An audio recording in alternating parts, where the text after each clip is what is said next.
Hi, so it's been a while. I made 28 videos in April, made one video since then, so I've kind of been lurching from one extreme to another, and I'm quite rusty given that this is my fourth take of starting this video.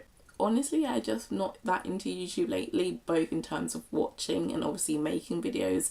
But I'm hoping that if I just make a few videos, especially now that I just have summer free from responsibilities really, that I'll get back into it again, because when I do it, it's something that I enjoy a lot. So this video is going to be a review of two books that I read kind of recently. The first is We Were Lies by Lockhart, and the second is Mansfield by Jane Austen. I read both of these books on my Kindle. They were the first books I read on it.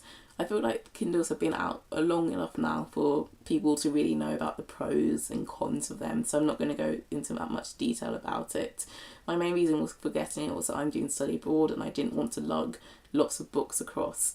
And I would say so far my favourite thing about it has been just being able to get books instantly, really. Like, they download within like 60 seconds.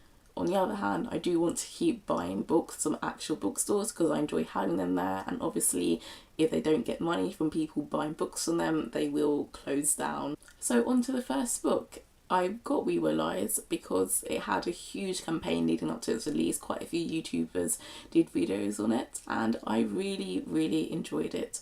The narrator is called Cadence Taft and she's from a very wealthy family that has their summer holidays on the same island, but then there's this accident and there's lots of mystery and there's a twist at the end. It kind of took me a while to get used to the writing style. It's kind of sparse and very straightforward. I think it's been described as lyrical, but once I got into it, I just read it really quickly. I read it within 24 hours.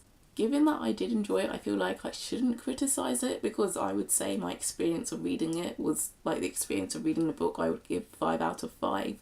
But at the same time, I feel like the book could have been a bit more, they could have gone a bit deeper, it could have been a bit chunkier. On the other hand, I would definitely recommend it for anyone wanting a quick read, and it is something that is very enjoyable, and the twist, which I didn't see coming at all, was really satisfying. On to the next book, and that is Mansfield by Jane Austen, and I really enjoy this. Not as much as Pride and Prejudice, but it does have the same irony that Jane Austen has in a lot of her books. The main protagonist, even though the book is written in third person and sometimes the narrator will make like a comment to the side, is Fanny Price, and she is sent off to live with relatives at the age of around 10, I think. They're wealthier relatives, and in the classic poor kid being sent to live with rich relatives, they aren't very nice to her. Unlike Austen's other books, it deals with marriage and finding a suitable partner. What's interesting about this book, especially in comparison to Pride and Prejudice, it's a lot harder to sympathise with Fanny in terms of how much things have changed between now and what was seen as normal and what you should do then. And it is really easy to just compare it to Pride and Prejudice, especially since compared to Elizabeth Bennet, Fanny's a lot more timid and isn't quite as lively. But overall, I did really like the character, and I did root for her, even if I did kind of roll my eyes at her a few times. Basically, we've already read a book by Jane Austen and enjoyed it. I would say that you should also read Mansfield Park. Sorry if this has been a bit rusty, but hopefully I'll see you again soon, and also actually locate my tripod because this is basically balancing on a handle to the window.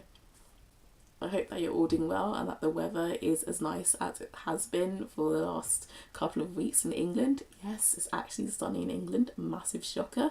I think I've forgotten how to end videos, so bye.